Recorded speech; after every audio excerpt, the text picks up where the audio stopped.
Ito, yung sunod mga kababayan. On your worst, dahil hahabulin ko to si President Duterte. The moment mawala na siya sa poder ng kapangyarihan, ipapakulong kita. Hahabulin. Lahat po yun ay pagpapanggap lang. Kaya nga hindi niya masagot yung mga justifications dahil drama lang nila yun. It's just a form of social control, matakot lahat, and it was very effective. Sinampulan si Senator De Lima, pinakulong na walang na-fabricated charges, kaya wala na. Takot ang tao. Na lahat. Kulong si De So Lima. it was all about that. Pero titignan nyo what happened after. Yung grupo niya, yung sindikato niya, sila Michael Yang, sila Pulong, Chapitan, started importing illegal drugs through the front door sa customs. Pero ang ginawa nila nung una, a few months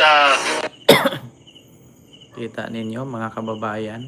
nung start ng administration niya, binabasag nila yung mga shabu laboratory everywhere with the projection na seryoso sila sa illegal drugs, pero mga kompetensya nila yon, yung local shabu manufacturers. So nung na-abolish na nila lahat, in-import na nila through the front door. Ngayon, magkano ang presyo nung shabu at that time nung kanila tumaas. So yung cartel nila ang nakinabang nung monopolization ng drug war. Kaya nga, sa galit niya, kunyari, sa pagpe-pretend niya ng galit siya sa illegal drugs, pero nung in-import yung 11 billion na shabu, yung 6.4 billion na shabu, then a few others na in-import, meron bang sinabihan si Duterte na kung sino yung drug lord behind it? Yun po yung Customs Commissioner na nung time na yon. Si Faildon sa 6.4, si La Peña nung 11 billion. Diba? Pinadaan sa customs. Kung talagang galit. Kita nyo mga kababayan, kay Paeldon 6 billion. Kay Las Piña 11 billion. So ngayon mga kababayan, yung statement ni Trillanes na yan ay i-file po ng kaso ni Pulong yan ng plunder, libel. So ngayon mga kababayan, eto na nga, speaking, ihirit ko na lang sa mga hindi nakakaalam. Si Pulong po ngayon mga kababayan ay umiyak. Umiyak po si Pulong patungkol dyan sa ikinaso niyang cyber libel sa mga isinabi ni Trillanes na binasura kasi ng DOJ. Binasura ng DOJ ang ikinaso niya patungkol sa pagkasangkot nga daw ni Pulong at ni Manscarpio ng 11 billion drugs shipment. So, kinasuhan niya, di ba? Kung naalala ninyo, may warrant pa nga si Trillanes. Ngayon, ikinaso niya, and then binasura po ng DOJ sa pamamagitan ng pinirmahan po ni Boyeng Rimulya. Kasi actually, hindi pa ombudsman si Boyeng nun, ay nasa DOJ pa si Boyeng at the time. So, ibinasura po ang ikinaso ni Pulong Duterte kay Trillanes. So, ito po ang reaksyon ni Pulong. It seems the DOJ has finally found its true calling not as the defender of the law, but as the protector of the political ally of the administration.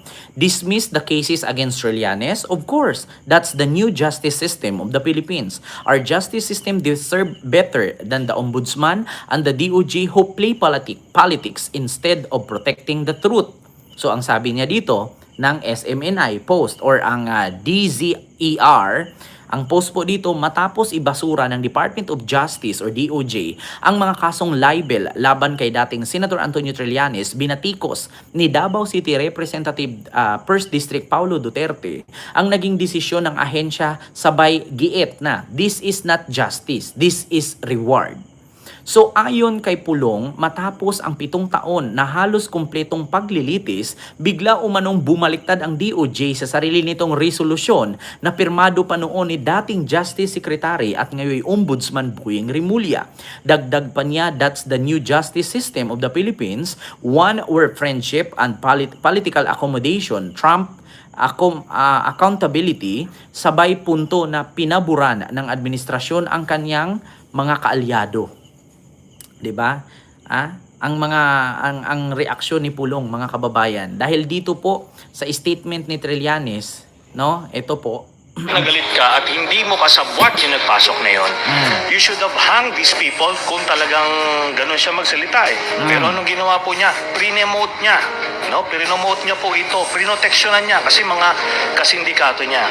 Then, here comes si Peter Lim, who was identified as one of the drug lords.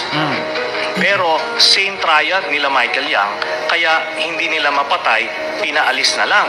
No? Kunyari, nung nape-pressure, finailan po ng kaso, pero anong ginawa ho? Dinismiss. Despite the evidence. Tapos anong ginawa ho dun sa prosecutor na nag-dismiss? Pre-nomote na judge. We have documented all this. Kaya we followed yung sequence ho. Kaya hindi kami mabobola ng mga ganyan parang seryoso. Kita niyo At kaya ako maraming nalilito na parang talagang gusto niyang ayusin ang impeachment. So lalabas po yan eventually din. Pero yung ombudsman po, when they investigated this, they asked the AMLAC, kasi meron silang MOA ng exchange of information, nakuha nila yung mga dokumento na yon. Kaya nga po na-validate yung aming mga dokumento. Diba? At papatotoo po nito yung tinanggal sa pwesto na si Deputy Ombudsman Arthur Carandang. You can Kaya po mga kababayan, si Arthur Carandang tinanggal po, no, ng ombudsman, sinibak agad ni Digong kasi inilabas ni Arthur Carandang ang salin ni Digong, ang deputy ng ombudsman noon. Kung naalala ninyo, ito mga kababayan, sinibak si Arthur Carandang. Ito po. Inalis na sa pwesto si overall Deputy Ombudsman Melchor Arthur Carandang ilang buwan matapos nitong ilabas ang one bank transactions ni Presidente Rodrigo Duterte at ng pamilya nito.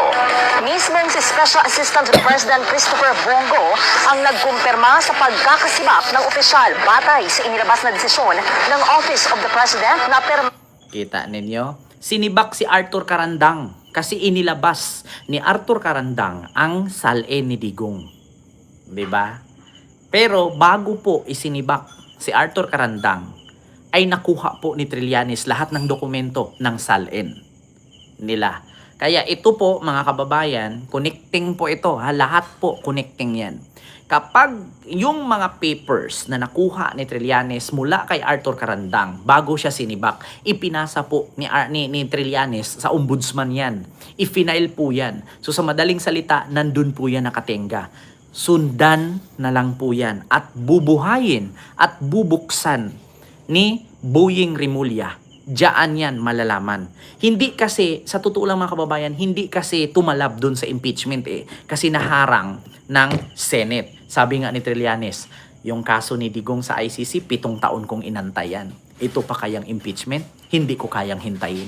Sabi ko sa inyo mga kababayan, hindi hanggat buhay si Trillanes, hanggat nandyan ang Magdalo, yan ang pinakamahirap na kalaban ni Sara Duterte at ng mga Duterte.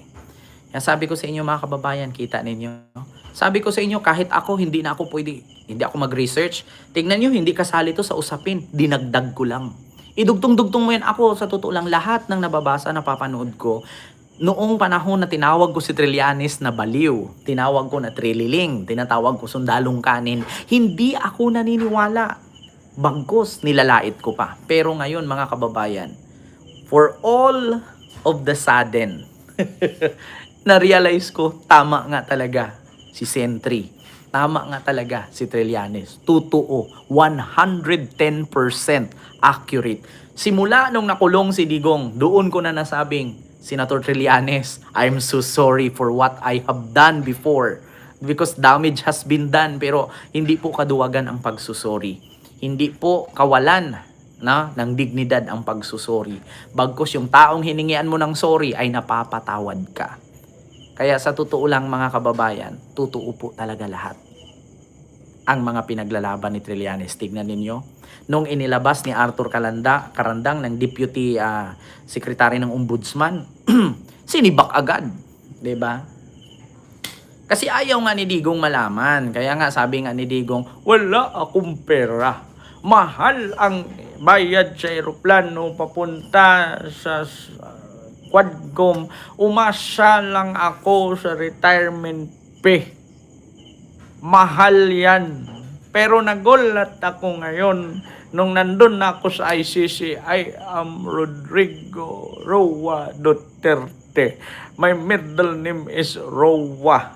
150 million pesos ang bayad ko kay Koopman. Si Koopman palpak. Kung tutuusin po ninyo, 150 million for almost 8 months. Magkano na? Mahigit billion. Magwa 1 billion na. Do you think saan galing niya yung 1 billion na pambayad kay Koopman? Sige nga, mga kababayan. 2.4 billion pesos na ang nagastos ni Digong kay Koopman. Diba? 2.4 billion for almost 8 months. Mag-8 months na. 2.4 billion. So anong masasabi ninyo, mga DDS? Sasabihin ninyo ngayon yung mga sinasabi ni Trillanes hindi totoo? Ngayon, kung hindi totoo yan, ba't ayaw kasuhan ng mga Duterte si Trillanes? At ba't ayaw ni Digong pabuksan yung salin niya? Ngayon kayo mag-isip. Ma'am Rosana Ragudo, hello po. Ngayon ninyo isipin na hindi totoo yan. Kaya nga, kinasuhan siya ni Pulong ng libel, binasura. Kasi nga, nung ichinek, wala ka namang dapat ikaso ditong libel kasi yung sinabi ni Trillanes, hiniring naman yan. Diba? Nag-hearing.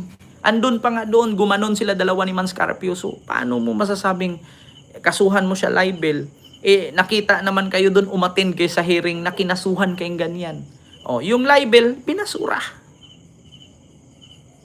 Diba? Kaya si Pulong ngayon, kinundi na itong pagbasura ng DOJ sa kasong libel kay Trillanes. Diba? So, yun lang mga kababayan. Maraming salamat po sa inyong lahat. 8 months, mahigit na 1 billion. Diba? Hindi lang po 1 billion, Ma'am Lilito Nini. Paano pa yung acceptance fee niyan? Diba? Mahal yan. Yung pagbiyahe-biyahe pa ni Koopman, may bayad yan. Mga pamasahe pa niyan. Kada punta ni Koopman yan, kada bisita ni Koopman yan, kada pananaliksik, kada research ni Koopman yan. Diba? Lagpas pa. Mga pamasahe pa nila Sara. Diyos ko. So yun lang mga kababayan. Maraming salamat po sa inyong lahat.